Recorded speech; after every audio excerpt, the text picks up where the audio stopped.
Numa dessas viagens, eu estava em Nova York procurando modelagem para confecção. E eu me deparei pegando um metrô errado lá, acabei saindo num centro de exposições que tem em Nova York, chamado Jacob Javits Convention Center. E nesse lugar eu vi que tinha uma feira de invenções. Aí eu falei, Inventions Exposition. Eu falei, caramba, que porra é essa? Vou entrar pra ver, né? Eu entrei nessa feira e nunca mais saí desse mundo. Por que tu trabalhava com roupa para fisiculturista? Porque eu tinha confecção e eu encontrei esse nicho. Eu achei que isso era uma coisa bacana. E era um nicho que não era explorado, as pessoas não se preocupavam. Os caras compravam camisa larga, ficava larga, super larga, porque eles eram grandes em cima e a camisa ficava super larga embaixo. E eu comecei a fabricar roupa específica para eles, porque era um nicho específico de mercado. Aí a tua marca ficou conhecida entre esse nicho. Ficou super conhecida.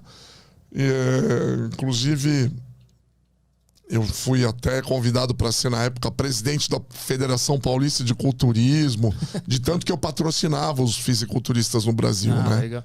Mas disso para chegar no fato de, tipo assim, esse cara que inventou essa bag do delivery chegar em ti com essa ideia. Então, você como vê... é que isso acontece? Então, aí rolou. O que aconteceu? Isso foi... Em 1992, eu fundei a Associação Nacional dos Inventores. Por quê? Porque aí depois que eu fui nessa feira, muita coisa aconteceu. Eu comecei a trazer vários projetos interessantes para o Brasil.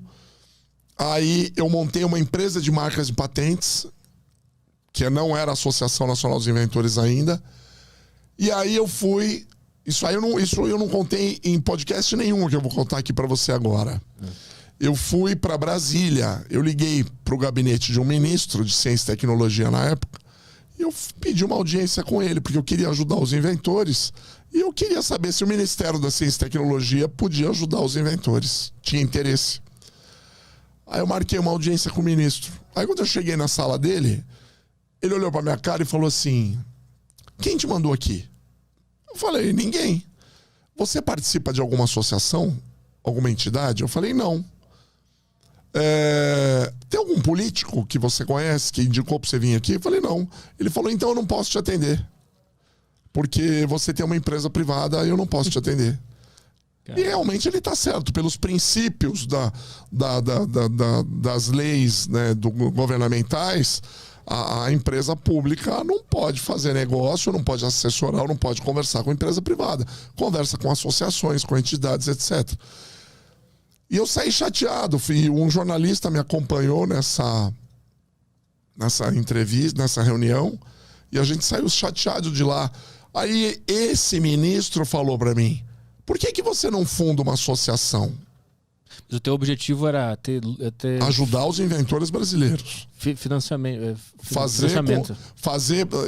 Era ter financiamento, era pegar esses inventores independentes e tentar ajudá-los em alguma coisa para levar os projetos à frente. Mas que inventores eram esses que estavam precisando dessa ajuda nessa época? Então, inventores, porque na verdade no Brasil você sempre teve ajuda no lado científico, no lado acadêmico. Faculdades, universidades, as pessoas que desenvolvem tecnologia no Brasil tem ajuda do CNPq, dos órgãos governamentais, quando você faz parte de uma instituição. Agora, quando você é um inventor independente, gente como a gente, você tá aqui no estúdio, mas você fala, porra, tive uma ideia, cara. Bolei um negócio pra resolver um problema do meu carro. Que roubaram o meu carro, eu inventei um alarme diferente. Aí você fala, o que eu faço agora que eu bolei isso? Então, eu quero esse tipo de público. É esse tipo de público que a gente atinge. Um inventor independente, e a gente chama de inventor isolado. Nessa época tinha bastante? Sempre teve muitos. Muito, mas volumes absurdamente grandes. O brasileiro é um povo muito criativo. Você não tem noção o que tem de inventor no Brasil. Aí o que aconteceu? Eu saí chateado do gabinete do ministro, inclusive eu coloquei isso no meu livro, eu tenho um livro que eu escrevi, que chama Como Ganhar Dinheiro com uma Boa Ideia. E eu coloco no começo do livro que eu saí chateado, triste, no gabinete do ministro. Só que aí eu fundei a Associação Nacional dos Inventores. Fiz o que ele falou. anos depois, 30 anos depois, eu encontrei esse ministro num restaurante. Ele já não era mais ministro. Aí eu me aproximei dele num buffet, que ele estava pegando comida. Aí eu falei para ele, ministro, porque sempre um ex-ministro é chamado de ministro, como o presidente, o ex-presidente é chamado de presidente, né? Uhum. Eu falei, ministro, tudo bem? O senhor não lembra de mim, né? Ele falou, não. Eu falei, o senhor conhece a Associação Nacional dos Inventores? Ele falou, conheço, é muito famosa, né? Eu falei, ela existe por sua causa. Ele ficou espantado, botou o prato em cima da mesa, ele falou, como assim? Eu falei, quando o senhor era ministro da Ciência e Tecnologia, eu estive no seu gabinete, o senhor me pôs para fora do seu gabinete, porque eu não estava representando nenhuma entidade e eu fundei a Associação Nacional dos Inventores. Ele ficou bobo, mandou eu sentar na mesa dele, fez uma festa, chamou os amigos dele para contar a história, tirou foto comigo. Ficou doido. Por quê? Porque ele viu que esse cutucão que ele me deu... Esse fora? Né, fez com que eu, num primeiro momento, saísse chateado. Que eu saí, eu não vou mentir pra você, isso eu nunca contei publicamente, eu saí chorando naquela esplanada dos ministérios. Eu chorei, eu falei, pô, eu nunca fui tratado tão maltratado assim por um ministro ainda. Por que o cara me tratou dessa forma? Eu não entendia na minha cabeça, né? Uhum. Eu também não tinha maturidade para poder entender esse tipo de coisa. Aí eu saí muito chateado. Só que depois eu agradeci. Tanto que na época, quando eu encontrei esse ministro, que era o José Gondenberg, inclusive um abraço a ele aí, se ele um dia ver esse podcast, eu agradeci, eu falei para ele, agradeço por tudo que aconteceu, porque senão não existiria a Associação Nacional dos Inventores. Que tipo de invenções estavam paradas nessa época porque não tinha ajuda? Cara, eu vou te falar o seguinte.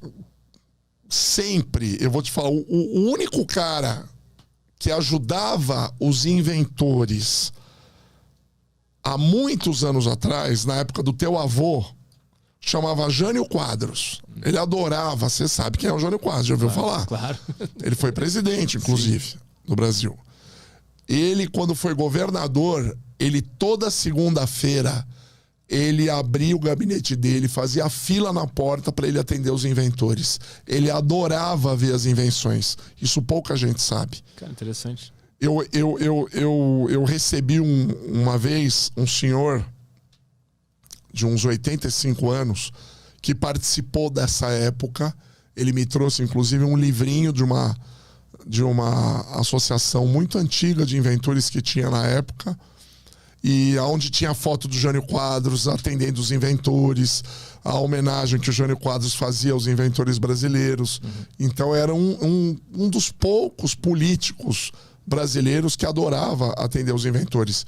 E eu vou te falar o seguinte, nunca na história do Brasil teve alguém que pegasse essa bandeira do jeito que eu peguei.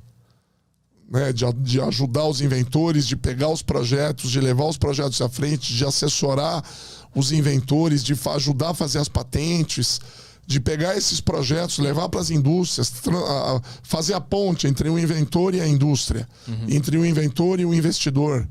Entendeu? Que isso a gente faz tudo lá na associação. Inclusive, lá na sede da associação tem o Museu de Invenções, que eu fundei em 1996, Sim. que é o único museu de invenções da América Latina. E lá eu coloco em demonstração pública todos os protótipos dos inventores brasileiros.